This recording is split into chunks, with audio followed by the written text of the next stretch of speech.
Salut à tous, bienvenue. Vous connaissez probablement le cours Amacom dont on a eu l'occasion de parler à plusieurs reprises, mais ça fait longtemps qu'on n'a pas reçu un de leurs intervenants. Il s'agit du cours en la mémoire de Beno Gross, bien sûr, fondé par sa femme et qui marche très fort à Tel Aviv. Voilà, ça s'appelle Amacom. C'est Rehov Brenner, si je ne me trompe pas. Au 5 Brenner. Voilà, au 5 Rehov Brenner. Pour en parler, eh bien, nous avons des intervenants. Des cycles, il y a différents cycles dans cet endroit où les esprits chauffent, voilà, on réfléchit beaucoup. C'est Raphaël Benamon ici présent. Bonjour, bienvenue. Bonjour, merci de m'accueillir. Eh bien, merci d'être venu parce que je sais que vous faites beaucoup de choses. Alors, dans la vie civile, vous gérez un fonds de capital venture créé par un Français. Monsieur Philippe Boisiz. Voilà, mais géré bien sûr en Israël. C'est un fonds israélien. Vous aidez beaucoup de gens, beaucoup de jeunes, et ça, c'est assez sympathique. Et puis, vous êtes quand même un fan de l'étude de la Torah. Vous aimez beaucoup étudier la Gemara, notamment. Et donc, vous êtes intervenant dans ce roug, ce cours Beno Gross. Alors, dites-moi un peu dans quel cadre vous allez intervenir cette année, à quelle fréquence et qu'est-ce qu'on va écouter en venant vous voir. Alors, encore une fois, merci de me recevoir. C'est tout d'abord un plaisir d'être à Yerushalayim. En pleine journée, comme ça, un dimanche, de pouvoir venir de Tel Aviv. C'est vraiment... Merci beaucoup. Le roug Beno Gross, cette année, comme je vous disais, on a un cycle déjà hebdomadaire. Donc, tous les mercredis soirs, au 5 Brenner à Tel Aviv, nous avons différents intervenants. Tout d'abord, un cycle, on va dire, hebdomadaire où chaque semaine, Dvorah Shenav nous fait un cours sur la force de la prière, un cours pour femmes. Ce sont des cours mixtes ou pas? C'est ça la question. Alors, le cours de Dvorah est un cours pour femmes. Pour femmes uniquement. Ensuite, tous les cours qui suivent sont mixtes. Donc, j'ai l'honneur de faire un cours toutes les 2 semaines qui s'intitule « Les best-sellers du Talmud ». Donc, je reprends les Haggadot du Chasse, les principales Haggadot que j'ai mis en page, et on pourra en discuter par la suite, qui est une approche qui est censée redonner, on va dire, l'oralité, la musicalité du texte du Talmud et le rendre aussi accessible. Donc ça, c'est pour ma part. Donc c'est découvrir, on va dire, les textes du Talmud. On a le plaisir aussi d'avoir Yair Ochner qui, lui, présente une fois par mois des sugyot ilchatiyot. Donc il explique la halakha, en gros. Voilà, il explique la halakha, il explique aussi la construction et le cheminement de la halakha, et comme vous avez dit, les esprits qui chauffent. Donc c'est une invitation à la réflexion. Et Gaëlle Serrero, qui est doctorante en philosophie, qui est passionnante, fascinante, une jeune fille pétillante avec beaucoup d'idées, qui a eu l'occasion déjà de commencer plusieurs interventions, d'abord en parlant de Spinoza, et dernièrement elle a parlé de Moïse Mendelssohn, et elle a invité le docteur Eli Schoenfeld à parler avec elle. Voilà, et donc, on comprend qu'il y a du niveau dans ce roug Beno Gross, mais ce qui est bien, c'est que vous mettez quand même à la portée de tous, tout le monde peut venir. On n'est pas forcé d'avoir un background ou d'avoir étudié longtemps, d'avoir beaucoup d'expérience. On peut quand même comprendre. Je pense que chaque intervenant essaie de se mettre, en fonction de son public, des gens qui viennent, de se mettre à la portée de tous. Je me trompe ? Alors, vous ne trompez pas du tout. Parce que quand on vous écoute, ça fait un peu peur comme ça, des en philosophie, des gens très érudits, donc on se dit c'est peut-être réservé à un public vous n'allez pas me croire, particulier. Vous n'allez pas me croire, mais on rentrait justement de chez Myriam Gross avec Yair, Gaël et ma femme. Ouais. Et Yair et Gaël parlaient de Akedat Yitzhak, avec différents spectres, notamment de différents philosophes et commentateurs. Et je regardais ma femme, je lui dis... Ouh là là. donc déjà moi-même, je peux vous dire, je ne suis pas à ce niveau-là. J'ai une histoire que je lisais dans le Célébration chassidique d'Elie Wiesel et aussi dans L'Homme au réfort de Martin Buber sur le Rav Aaron de Karlin. Lorsque le Rav Aaron de Karlin sortait de Mezerich, on lui a posé la question suivante. On lui a dit « Qu'avez-vous appris à Mezerich ?» Il dit « Rien du tout. J'ai appris que je n'étais rien du tout. » Et je pense que c'est quelque chose d'essentiel d'apprendre cette notion d'absolu rien, que pour étudier, il faut d'abord s'annuler. Ouais, c'est un peu... vous me rappelez Platon, là, du coup. En tout cas, je vais encore faire référence au premier cours, parce que j'ai commencé mes cours au mois de mai dernier. J'avais un livre de Lévinas, parce que dans mes lectures talmudiques, je ramène les commentaires de Lévinas quand je peux. Et une dame me disait « Ouh là là, ça va être compliqué, Lévinas ». Et en fait, moi, je ne comprends rien à Lévinas, évidemment. Mais par contre, ce qui me fascine chez Lévinas, c'est ce que lui ne comprend pas. Donc peut-être que si je devais transmettre ce qu'il comprend, c'est difficile pour moi, mais transmettre ce qu'il ne comprend pas, c'est déjà plus accessible. Et voilà, lorsqu'il écrit dans une lecture talmudique, l'enseignement est une méthode de recherche, je pense que c'est quelque chose d'essentiel dans les cours. Je n'assiste pas à tous les cours à côté de moi, mais je pense que ça fait partie aussi de l'ADN du Roug, et je pense que c'est aussi ce que recherchent les personnes, c'est d'avoir des outils pour pouvoir étudier. Elie Wiesel, dans Célébration talmudique, commence par dire « étudier le Talmud, c'est étudier l'étude ». Donc on est là pour donner le goût, pour donner l'envie à l'étude. Je crois que c'était quelque chose qui était très important pour le professeur Beno Gross, Zichrono Livracha, chercher, donner envie d'étudier, déblayer un peu les textes, sortir des sentiers battus, oser aller un peu plus loin que la traduction littérale ou que le sens littéral des choses. Donc cela, je crois que c'est ce que vous faites. Alors vous allez carrément beaucoup plus loin parce que dans votre étude de la Guémara, vous avez carrément fait une mise en page un peu personnelle pour faire parler les textes comme vous le ressentez vous-même et pour essayer de transmettre votre façon de faire. Alors, je ne sais pas si on va avoir l'occasion de voir à l'écran une mise en page que vous avez. Alors ça, c'est la Guémara classique. Vous pouvez peut-être nous expliquer sur le côté droit alors, comment ça fonctionne, en gros, de ce qu'on voit. Alors, c'est très simple. Sur la pagination classique, sur le côté droit, vous voyez un bloc. C'est paré en 3, on va dire. C'est paré en 3, avec Rashi d'une part et Tosfot d'autre part, et le texte de la Mishnah et de la Gemara au milieu. Maintenant, c'est très... pour la petite histoire, comme je vous avais dit tout à l'heure, je faisais mention d'Ethan et Joy Galam quand je suis arrivé en Israël. Alors, les gens ne l'ont pas écouté parce que c'était hors caméra. C'était hors antenne, oui. Ouais, hors antenne. Donc Ethan, voilà, est un ami très très proche. Et il m'a donné l'opportunité, en arrivant en Israël, de partager, comme vous dites, cet amour pour l'étude. Avec Ethan et John Galam qu'on a reçus et qui s'occupent des institutions LEV, créées par le Rav Lemel.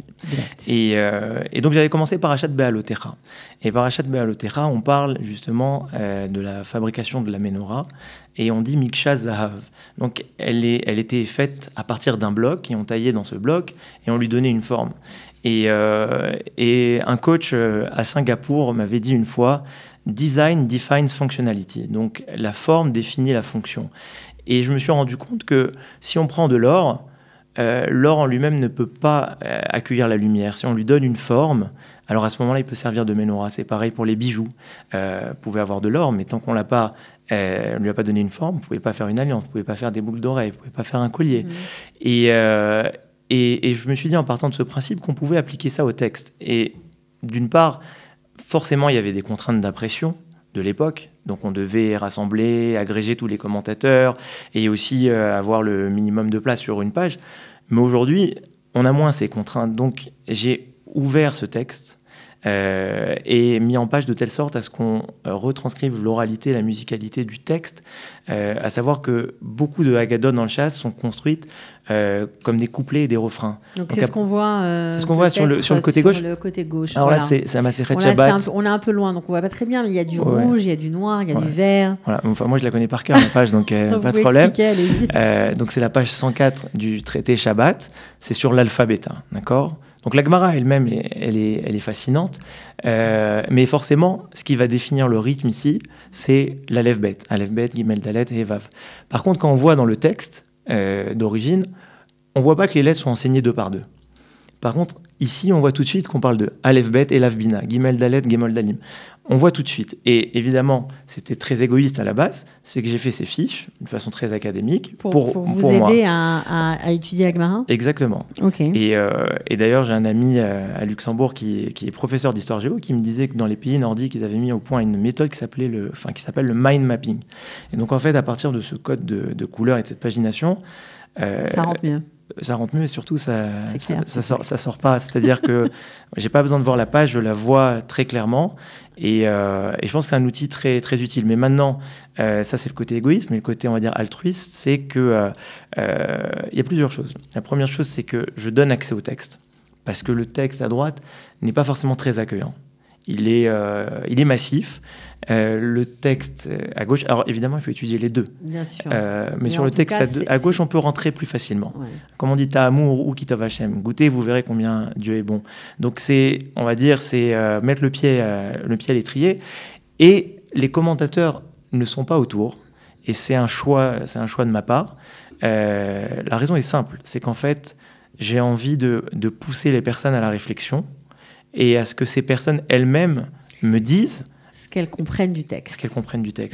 Et ensuite dire, se confronte au Rachid disait ça, le Maharsha disait ça. Alors tout à l'heure, je citais Lévinas, mais ce qui est intéressant, c'est ne pas forcément avoir que Lévinas, mais avoir Lévinas. La semaine dernière, par exemple, on était sur Maseret Shabbat d'Av Samer Gimel, et on avait toute une approche, une analyse psychologique du Moser, de celui qui donne la Tzedaka, du Rav Kook, à partir de Henaya. Donc voilà des personnes qui n'ont jamais ouvert une Gemara. Donc comme, en fait, je ne sais pas ce que j'ai dit hors antenne et à l'antenne, mais, pas grave. Mais en tout cas... Non, pour l'instant, vous êtes bon. Ok, on est bon. Il y a peut-être 75 à 80% de femmes, en tout cas à mon cours, pour le moment. Et souvent, j'entends, c'est la première fois que je tiens une Gemara dans les mains. Et je trouve ça dommage de ne pas donner accès à ces femmes parce qu'elles ont aussi un regard singulier, le regard féminin sur ces textes et c'est très intéressant. Et ensuite, il y a aussi, et ça on n'en parle pas, et moi j'y suis particulièrement sensible, il y a aussi une vocation sociale. Parce que tout à l'heure on parlait de justement cette émulation intellectuelle et autres, mais je pense que d'avoir un Makom où les personnes peuvent se réunir, il faut comprendre aussi qu'il y a des personnes qui sont seules, qu'il y a des personnes qui n'ont pas de club. On fait la LIA, on a 65, 70 ans, on est une femme seule. Il n'y a pas que de personnes âgées quand même. Non, pas du tout. Il y a de tout. Pas du tout. Mais en tout cas, ces personnes-là, moi, j'y suis sensible. Parce que je me dis, si je suis là pour ça... C'est déjà pas mal. C'est déjà beaucoup. C'est déjà beaucoup. Donc aussi une façon, en étudiant, de faire du lien social. Du lien social. Voilà, d'être ensemble, de se découvrir, peut-être après le cours d'échanger sur d'autres choses, mais surtout avoir un endroit où on peut réfléchir, où on peut oser penser peut-être différemment, loin des pensées uniques, loin d'une façon de pratiquer la Torah sans comprendre. C'est aussi un endroit où on peut poser des questions, s'interroger, et ça fait du bien. C'est chouette que ça existe. Ça fait beaucoup de bien. Mais je fais une petite parenthèse, ça je l'ai dit hors antenne pour le coup, c'est pas directement lié au Chouk Benogros, mais c'est lié à moi et forcément ça vient alimenter et enrichir nos études talmudiques. Depuis près d'un an, nous avions initié avec Shlomo Brodovitch un cours à la maison sur les sirotes du Rabbi de Lubavitch et j'ai pris le flambeau avec des amis et c'est vrai que la chassidoute en elle-même, c'est pas non plus très accessible. Et on se réunit tous les dimanches soirs et on se casse la tête. On se casse la tête sur des textes. Des fois on comprend, des fois on comprend pas. Des fois on reste des heures pour pouvoir en sortir une idée. Et je reviens juste sur ce que vous avez dit, sur le fait de réfléchir et de comprendre. Je pense que toute la beauté, c'est aussi ce qu'on ne comprend pas. C'est-à-dire réfléchir, mais surtout prendre conscience de qu'est-ce qu'on est en train de faire. On est en train de se lier à toute une histoire, à des Amoraïm, à des Tanaïm, Rashi, Ramam, à tous ces commentateurs qui ont traversé ces textes, et aussi à Kadosh Baruch Hu. Et c'est pour moi l'essentiel. Est-ce que Myriam Gross vient vous écouter parfois, certains soirs ? Alors, on a fait, en tout cas pour ma part, on a fait une intervention avant les fêtes de Tishri sur le livre Orot HaTshuva du Rav Kook, et précisément sur la traduction de Beno Gross, Les Lumières du Retour.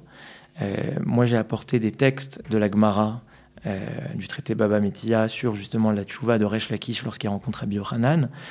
J'étais accompagné du docteur Michael Gross, donc le fils de Beno Gross et de Myriam, ainsi que du Rav Seror, avec qui j'ai le plaisir d'étudier tous les matins. Elle était présente et Et moi, il y a une chose à laquelle je suis particulièrement sensible, c'est justement ce travail de pérenniser l'œuvre de Beno Gross. Et comme vous savez, j'appartiens pas à un cercle d'intellectuels, pas du tout, mais dans mes cercles personnels, on va dire. Voilà, personnels, jeunes, entrepreneurs et autres, tout le monde ne connaît pas Beno Gross. Et je me dis, comment on peut ne pas connaître la personne qui a été le premier à traduire le Rav Kook en français. Et donc ce travail de pouvoir pérenniser cette œuvre et aussi de la diffuser, c'est quelque chose d'essentiel par rapport à la pensée, mais aussi en tant que personne, en tant que femme par rapport à son mari, et en tant que fils, en l'occurrence Michael, par rapport à leur père. Et je pense aussi que le fait d'être à Tel Aviv, c'est pas anodin, c'est pas juste Yerushalayim ou autre. Je pense que Tel Aviv aujourd'hui, c'est aussi un merkaz de Torah. Il y a beaucoup d'initiatives et je pense que vous-même, vous recevez beaucoup de personnes de Tel Aviv. On a mentionné Joy et Ethan, mais on peut mentionner d'autres personnes. Et c'est vrai, le Rav Lemel vient régulièrement. Cette semaine, un ami qui vient le dimanche soir m'a dit c'est beau. C'est beau d'avoir autant de Torah autour de nous et de pouvoir se servir. Et je lui ai répondu c'est beau d'avoir autant de nous autour de la Torah. Et c'est vrai. C'est-à-dire que on est là. Moi, quand j'ai fait ma Aliyah, première fois où j'arrive à Paris, j'arrive à une Brit Mila, un Moël me dit félicitations, vous avez fait votre Aliyah, où vous êtes installé? Je dis à Tel Aviv. Il me dit vous n'avez pas fait votre Aliyah. Et j'étais choqué. Je me dis mais on a entrepris d'être en Eretz Israël. Beaucoup de préjugés. Énormément de préjugés. Et donc, c'est important de dire qu'à Tel Aviv, il y a de la Torah, il y a une Torah amitite, il y a des kollels, il y a des synagogues, il y a des initiatives de Français qui rénovent des synagogues qui ont été désaffectées pendant des dizaines d'années. Donc, il se passe quelque chose à Tel Aviv. Et le Chouk Beno Gross s'inscrit dans cette dynamique. On va dire. Ok, alors si vous avez envie d'assister au cycle de conférences, et tous les mercredis soirs, 5 Rehov Brenner, ça s'appelle Amakom, cours Beno Gross. Vous pourrez voir différents intervenants. En tout cas, il y en a un peu pour tous les goûts. Et même si vous n'avez pas tellement de connaissances, vous pouvez y aller. Vous serez bien accueillis. Apparemment, c'est ce qu'on nous promet. Merci, Raphaël Menadmon. Je pourrais rajouter juste une chose. Bien sûr. Je fais de la promo, j'ai pas l'habitude. Pas de problème. Mais le 29 octobre, nous recevons le Rav Bochko pour une soirée dédiée aux 20-35 ans sur le couple.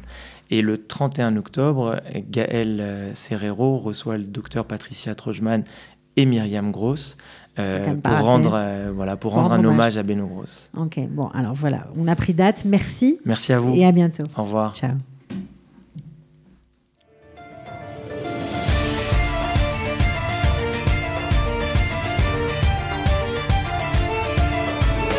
De la générosité, des talents et du cœur. C'est la sauce du jour sur studioqualita.com.